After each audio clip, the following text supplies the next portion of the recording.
Hello, everybody. I think we are live. Hi, everyone. Dr. Tamara Beckford is with me today. You are in for a treat. Welcome, Dr. Beckford. Thank you so much for having me. Hello, everyone out there. And happy holidays, as according to the time when we're recording. Right, I know the Christmas Eve. uh, So you are in for a treat, guys. Dr. Beckford is a board-certified emergency medicine physician, best-selling author, speaker, CEO of Your Caring Docs. She helps high-achieving women overcome burnout and restore peace and joy and meaning in their life.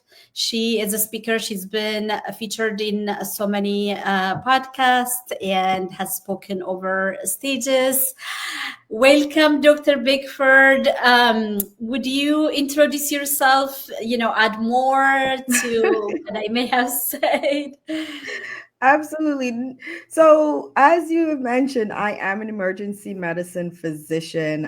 Been doing that for over 15 years, and been and seen a lot of people who've been through burnout, have the opportunity to talk about it on different stages, and also have the honor and pleasure of helping some women who are suffering from burnout to undo the causes of their burnout so that they can live life that's filled with joy, peace, and restore that meaning back in their lives.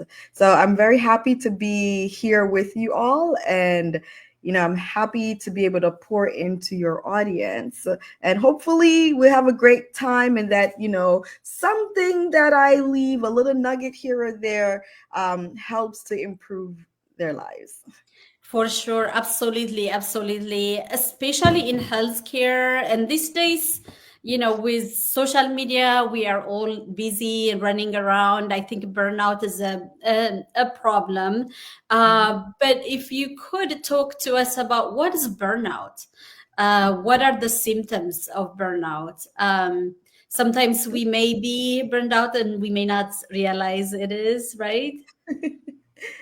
Well, the burnout is, by its true definition, is a physiological response to chronic workplace stress. It's physiological and psychological response to chronic workplace stress, and it's characterized by depletion of energy. It's characterized by detachment, characterized by desensitization that occurs. So when we talk about the depletion, we're talking about like the utter exhaustion that occurs after work. But it's not an exhaustion that really gets repleted on Saturday and Sunday. And we're like, oh, yeah, feeling great. And, I can go back on Monday if you have a traditional 9 to 5, Monday through Friday job. It's really that exhaustion where you're sitting in your car and you are giving yourself a pep talk to go in that building. You have your head on the steering wheel and you're just like, oh gosh, I don't know if I can do this. I don't know if I can do this. The cynicism that can come with detachment, it's when you start to find yourself just stating things that's not really within your normal rhetoric, and it's not within your normal self, such as for those who are in healthcare, we have this passion we put in many, many years and countless nights and Mhm. countless hours, days, missed so many times with the loved ones and missed out on a lot of experiences to be able to have the honor of taking care of our patients. But when burnout hits us, the patient, we start to just pull ourselves back in order to cope. And instead of that patient being that lovely Mrs. Jones in room 13, it becomes the diabetic with the diabetic foot in room 13, so Yeah. you start to detach yourself from it, and instead of you having this passion, you start to lose your passion, you start to make mistakes, you start to just start not enjoying what you're doing. And Mm. that leads to the third part, which is a decreased sense of accomplishment that occurs, where even though you're having a great impact on the world, on the people that are around you, you don't feel that sense of accomplishment. Now, there's a reason why we all do everything we do, right? We do it because we want meaning to be attached to what it says, what we do. When we start losing that meaning, that's when we know that we've hit burnout. If all three of those things occur, we're exhausted, we become detached, we don't have any sense of accomplishment. So then, okay, we're probably in the zone of burnout. Right. Yeah. Most of, parents in my practice are also in healthcare, especially in Mm, healthcare. There's a lot of, we are, giving and providing care as mhm, women in general and moms. mhm, We are caretakers, right? absolutely. We are taking care of our kids, maybe family, maybe elderly parents, Mhm, and our work may involve caring, or even if it's not, there's a lot of things that can deplete our energy and lead to yes. burnout, especially during this holiday season where there's a lot of expectations, right? Mhm. So what are some of the things, you know women can do or we can do to prevent burnout, or once you saw those signs coming up? Absolutely. Great question. You're right. There's so many things that we as women who are also a higher percentage of us are burnt out comparison to our male counterparts. And then you also hit on another thing to that adds to our burnout, which is our um, giver's syndrome, which we have, where we're given, for those who are in healthcare or have jobs that really tap into that, you're automatically doing that. But when you get home, there's no turning it off. You have to continue doing that, right? Mhm. So, what are some things that you can do, especially as someone who's in a giver's career or in a path, so that you can reduce your burnout or try to undo it? The Mhm. first that I usually tell people is to find this inner sense of purpose and why you're doing what you're doing, which is, if you're giving, this decreased sense of accomplishment portion, find that inner why. Now, if it's energy depletion, then you have to start documenting what are some of the things that's depleting your energy, and to be able to determine what out of all the things on your list you can get rid of, aka can you delegate. So moms know this is not going to be the kids Mhm. unless someone can help you by babysitting, taking a weekend, is it hanging out with their grandparents so that you can have some time to restore some of their energy back. Mhm. um, might not be able to get rid of the spouse. However, maybe there's a time that the spouse want to hang out with his friends and you're just so excited because now this will give you some time to yourself. One of the on tenets that actually happens during this time is that you are constantly in your head and there are lists. Okay, as soon as I finish this, I have to do this other things, I have to do this other thing, I have to do this other thing.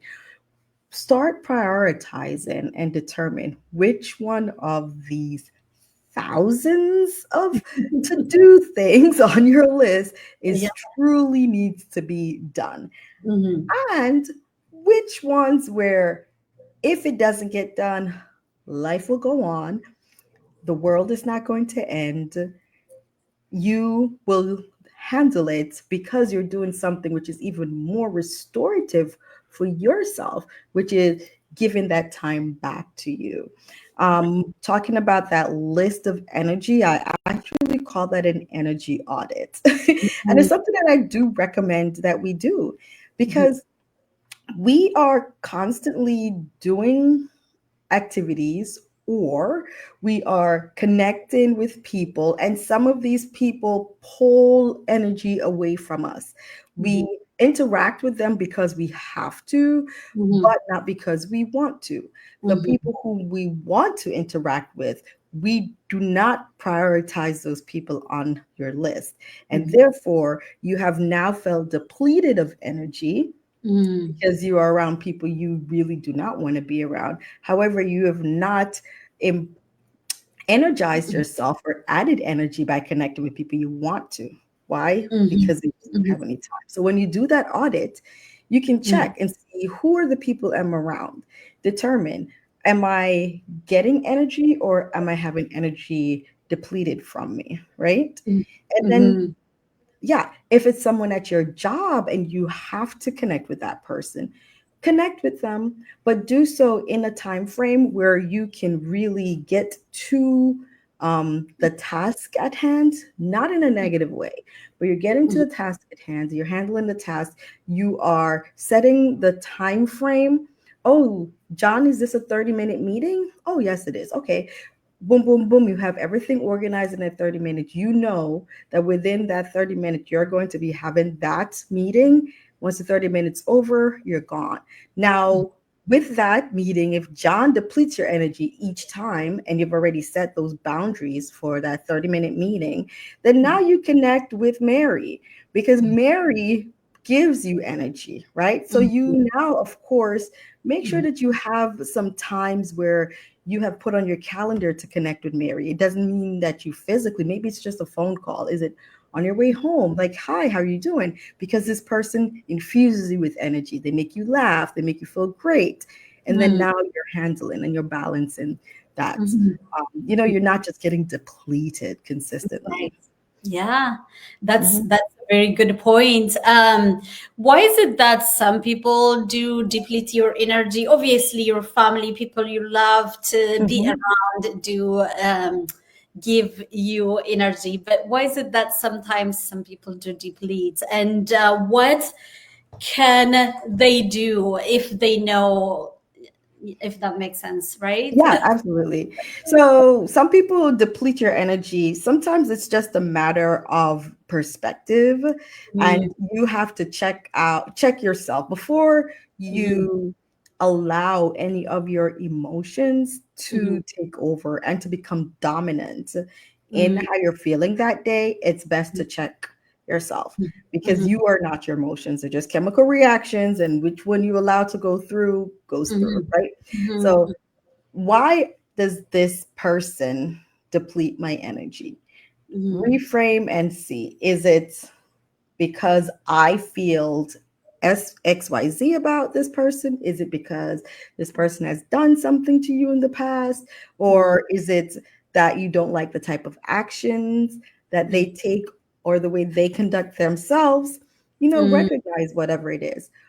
What mhm, you recognize, and if your sixth sense, and you don't have a great sense about that person, I'm not going to be the one to say, well, go ahead and, force yourself to like that person.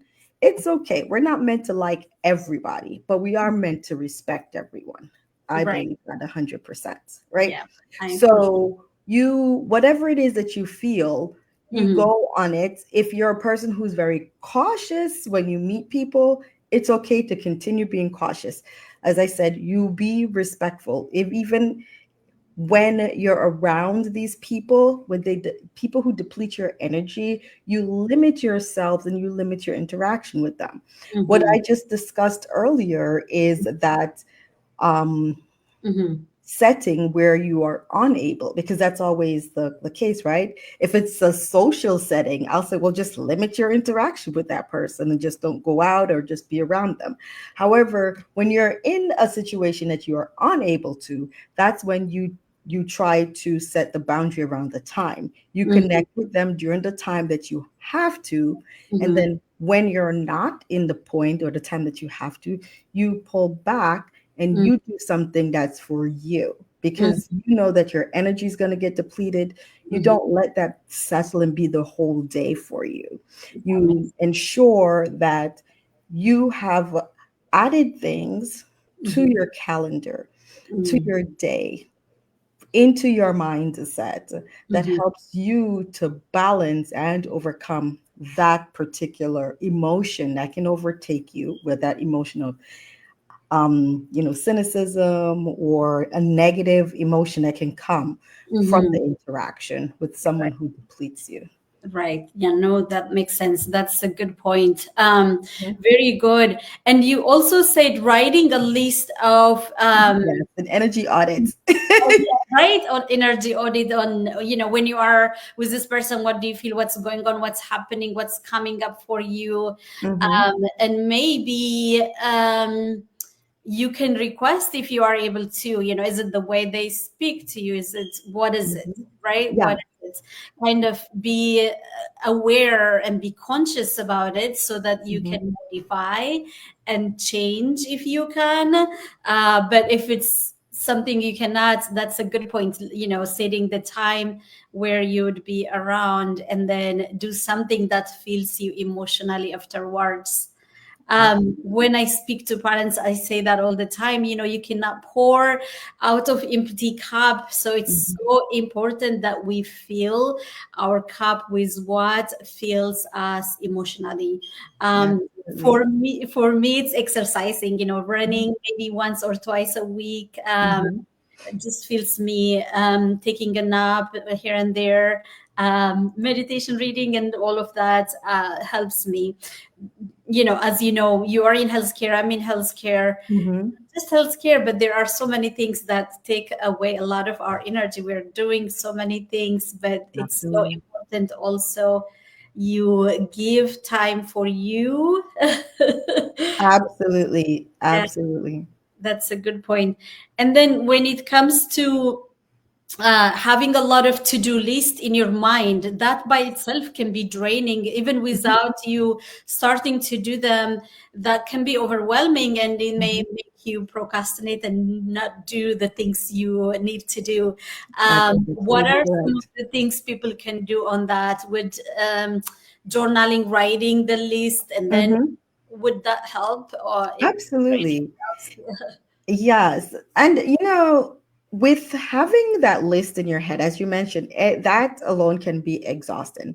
What Right. happens is that the list keeps running through the mind. So if you can imagine a computer with these boxes and the mouse is just keep going down and then keeps going back up and starting back over and keep going back up and starting back over, but it's never getting to delete anything.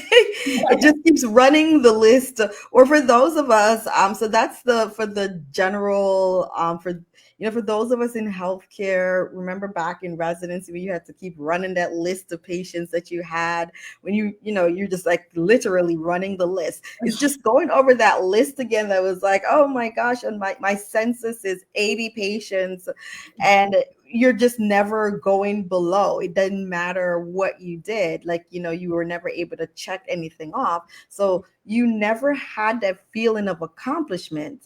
You never had that feeling that maybe it appears to be that large of a list. However, it's in your mind that large, but once you put it on paper and you pull it out of your mind, you realize, wow, a lot of these fall in categories. And Mhm. instead of this list being that long, it really probably only amounts to 5 things or Mhm. even less. But we don't get there because we don't get that opportunity, because it's just running. It's a running In list our head, yeah. in our heads. Sometimes So we're writing it down is a great way. It pulls it out of the head and onto the paper.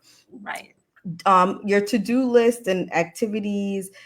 This is something that I myself am working on. I'm going to say I'm by no means perfect at this. And Mhm. all of us, we are all progress, right? We're Right. all improving on the former version of ourselves. So Yeah. writing down the list, especially at night for the next day, it Mhm. clears our mind, and it does the other great thing, which is helps us to reduce burnout, is that it allows you to have good rest. Absolutely.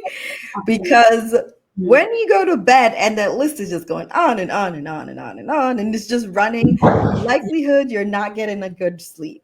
But Yes. if you can write it down, but get it out of your head, which Mhm. is always almost like a brain dump. Before Mhm. you go to bed, you Mhm. empty that mind and you get a great rest. And also the mind gets to do what it does at night, other Mhm. than restore, our cells and repair and our computer. It also comes up with solutions to our problems. And Right. in the morning, the to-do list, when you wake up, you'll probably come with solutions to get things done either more efficiently, things that are categorized, or something that you felt was a huge roadblock. You now have an answer to it. But Mhm. keeping it in the head and just consistently, what we call perseverating over it, is Right. not the best way. Absolutely, absolutely, absolutely. I agree. And I do sometimes coach my teenagers and Uh-huh. patients in my practice. And sometimes I see that a lot, unable to sleep because the mind is running too much. Uh, And I talk about journaling at that time. You are putting mhm. whatever's in your mind, crowding in your mind on paper. That act by itself can make a big difference. And you can see and, determine what you want to do with it, once it's on paper, right? Yeah, Absolutely. very good point. Good, good, good. um so what are the stages of burnout? I've heard you talk about those. What are they? What Mhm. are the signs? Yeah. Is there a way to reverse them before they get, to the latest stages? Yes, absolutely. So yeah, there are five stages of burnout. Mhm. The first phase is the honeymoon phase. Mhm. And with the honeymoon phase, you are excited about what's going on. If you think about it in terms of a job, you're at this job either for a while and things are just going well, Mhm. or you might have just started working at this particular place and things are going well. You are excited about ideas that you want to bring up, and you're having a great um, phase and moments in time with interaction with coworkers and so forth. And Right. then you have the onset of stress. So the onset of stress, Mhm. you start to feel a little bit of stressors that occur, but you're usually able to handle it. And it's Mhm. also important that I add here that stress within itself is still an important part of our physiology. So we're never really trying to not have any stressors. We're just trying to have like the good stressors and Right. not the bad stressors. Yes. So you might have the onset of stress where you're starting to feel a little bit tight, and some of this could be based on expectations that you've brought on yourself or expectations that's brought on by your company or environment, Mhm. um, but you're kind of able to handle it. Mhm. And then we have chronic stress. So chronic stress is when now that stressor starts to manifest itself in some of the physical symptoms, mild physical symptoms here and there. You're starting to feel overwhelmed, you Mhm. know, Mhm. and you might notice that you're having these headaches. Mhm. And you're like, okay, there has to be something wrong with me. I'm going to Mhm. go get this checked out. And then you go to your doctor and, everything's done and it's perfect. You're like, Yeah. yeah, but I'm still having this headache. You start having these stomach issues, Yeah. and you now we're getting it checked out. You're getting all these imaging, these, scopes and so on, and everything is looking great. But it's real just the manifestation of the chronic stress on your body. So Mhm. that's phase three. Mhm. When that's not being checked and you're not stopping and doing any intervention, Mhm. such as we talked about, like, you're not doing checking your energy audit, or you're not being around, checking who you're around, who's pulling from you. You're constantly in a state where you're tense. You go home tense, you go back to work tense, and you're just never in a state of relaxation. You're not pouring into yourself. You're not, trying to do things that makes you feel fulfilled, always just doing things for others. You're Mhm. moved from the chronic phase and the to now phase 4, which is the actual burnout phase.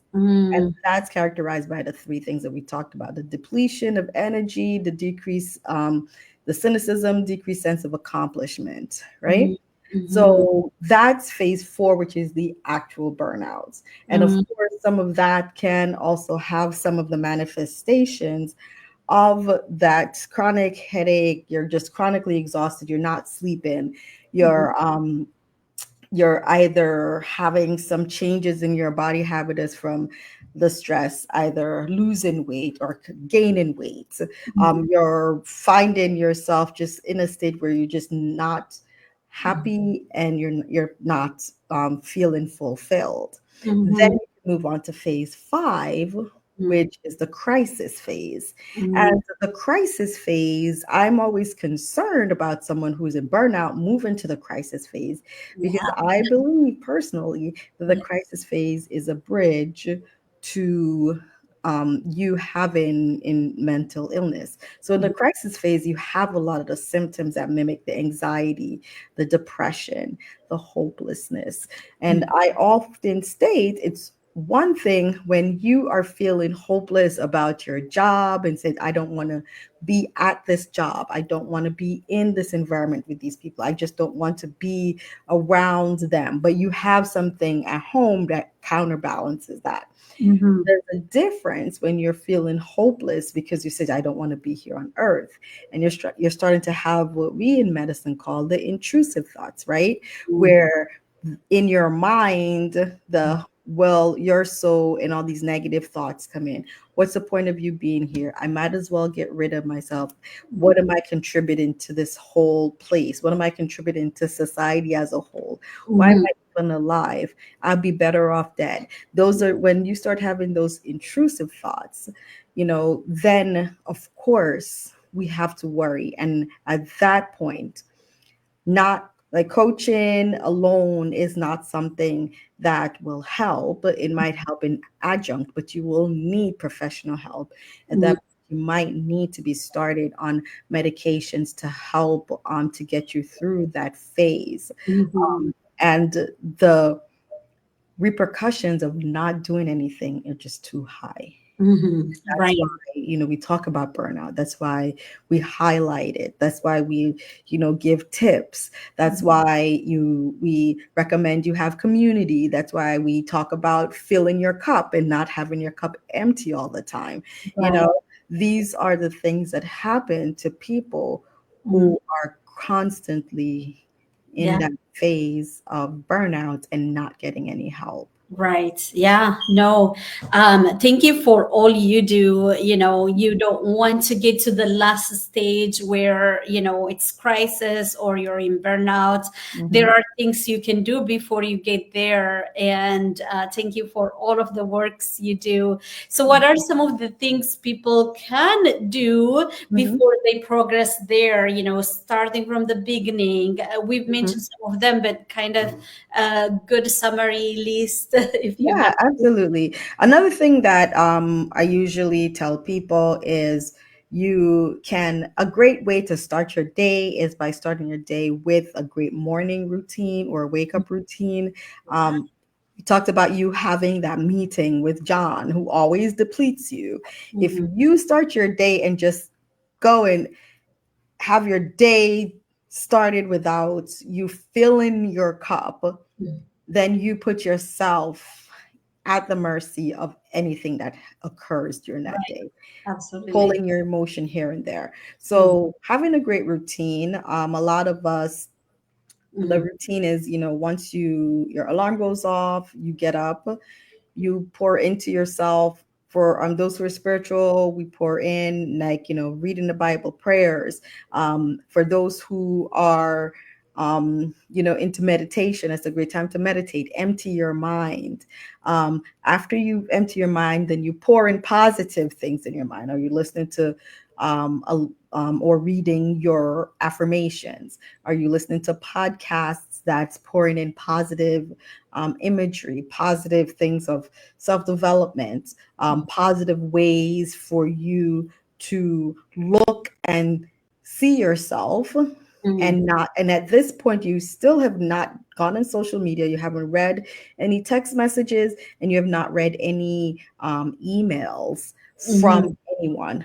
At this point, it's a sacred time for you Yes. to pour into yourself. Mm-hmm. After that, you can do some movement, which might be yoga for some, exercise for the other. But you're doing all of that in the confines of that early morning Mm-hmm. where you can connect with you. And what you're doing is actually building up your mind for the day.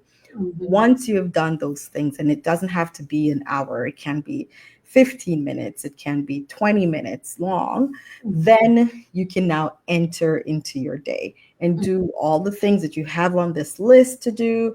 You've already organized it. You tackle anything that happens throughout the day. Mm-hmm. What happens is you now become a master of your emotion, and Mm-hmm. instead of you reacting to the different activities that goes on through the day, you respond to them. So that meeting that you would normally have with John, you might react and just like, ah, and John says something to annoy you, and you internalize it, and then your entire day is ruined, right?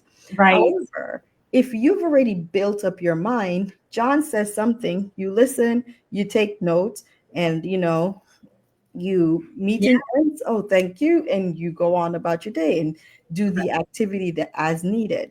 Mm-hmm. You are responding to any craziness that happens, not Right. reacting to it.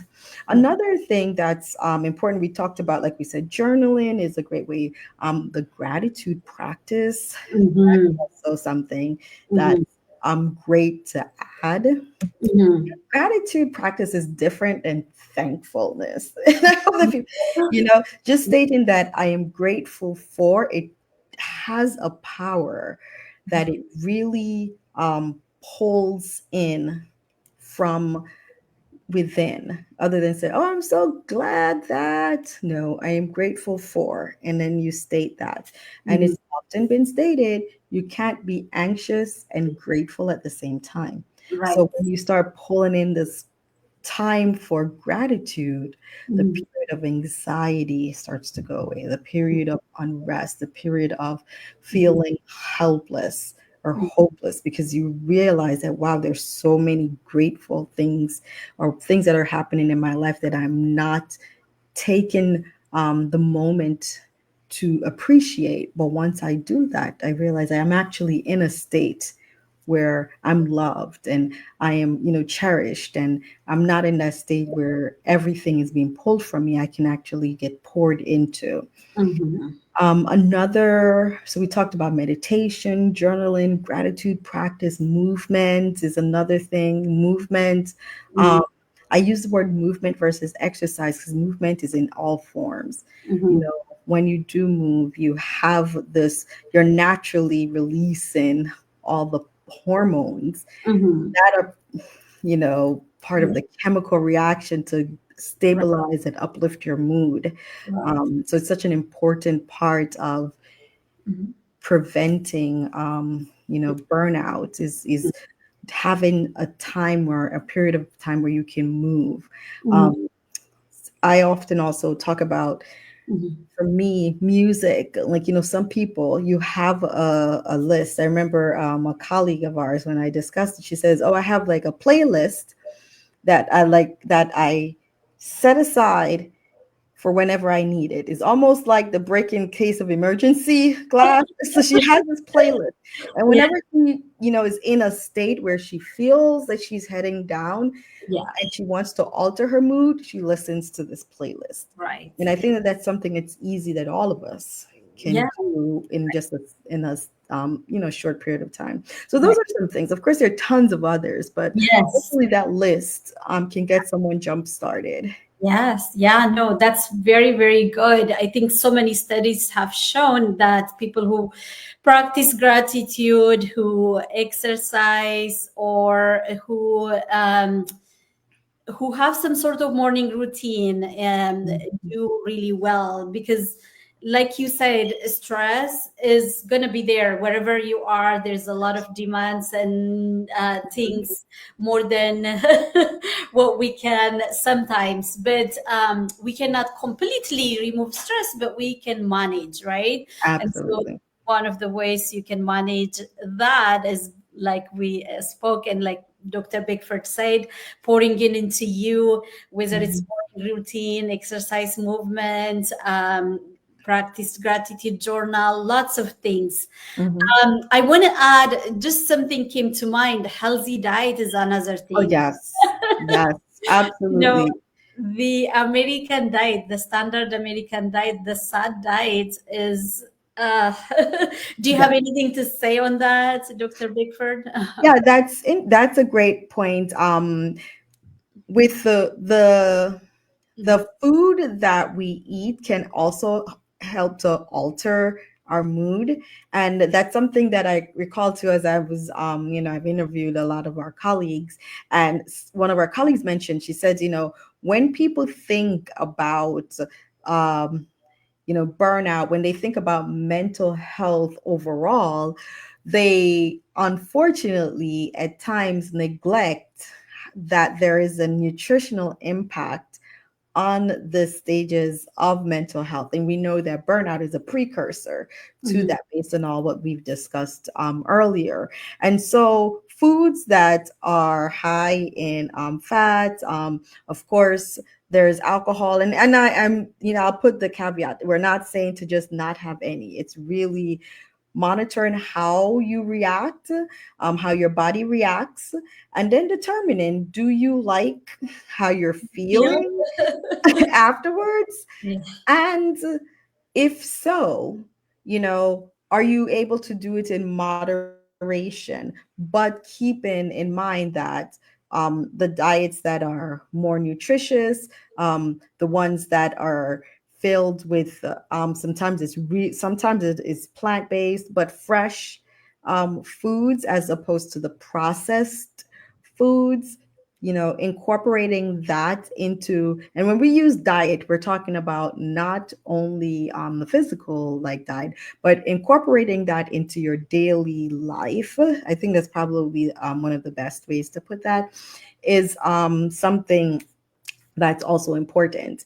And I do want to add, and I've talked a little bit about that too, where stress does have an impact on sometimes our physical appearance. For those who are in stages of stress and burnout, you can notice some of the changes. Right. For some, weight changes occur. Right. And Yeah. with this, even with like your nutritional status might not be the only thing that's contributing to Right. that. So you might still say, well, I'm not going to eat, but you're still finding yourself gaining weight. Why? Because the hormones that are the stress hormones that's consistently going off and just being released within the system can also alter your Right. body's habitus, or which is the shape. So there's so many factors that Right. occur during the periods of chronic stress, and that affects us emotionally and physically.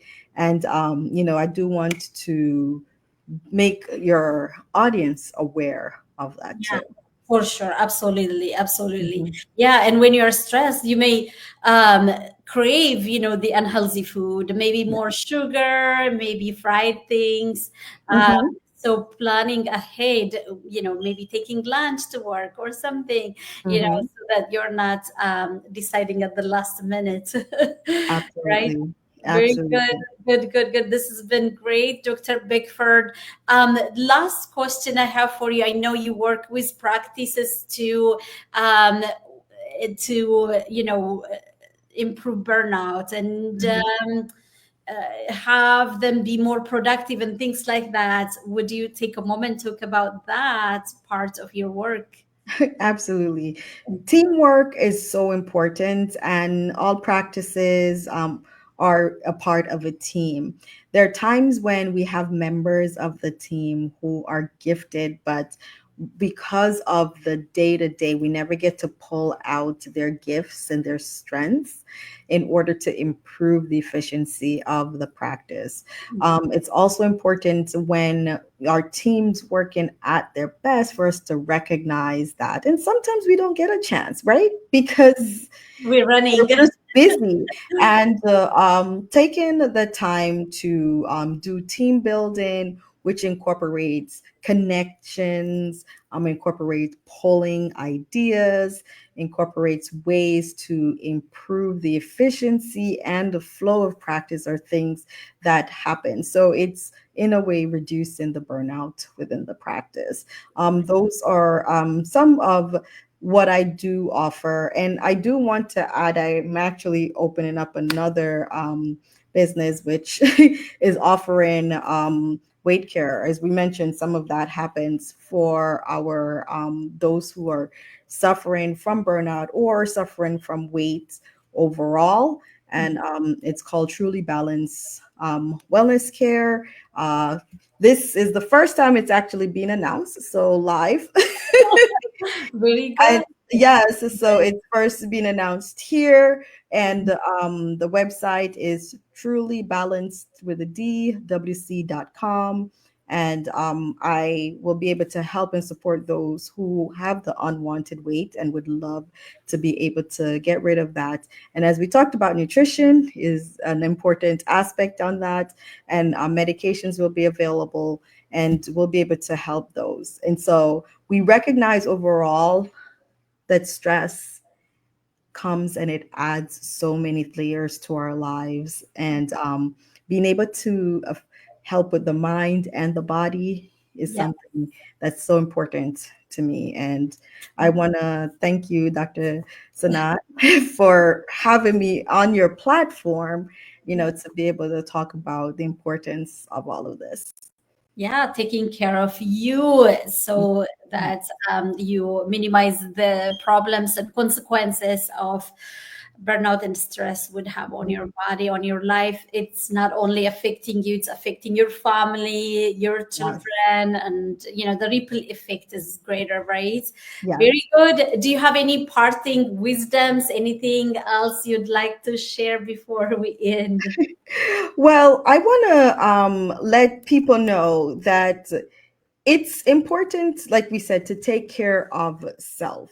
And for you to really be able to give to others, you have to be able to give from your overflow, like Mhm. we said, from the salsa ministry. So taking care of self should be an ongoing mission. It shouldn't be a mission that we tap into here and there. Taking care of self is an ongoing mission, because when you are and have that ongoing mission front and foremost, that allows you to accomplish all the other tasks and missions that you have. If you are out the game, then all the mission and tasks that you have Mhm.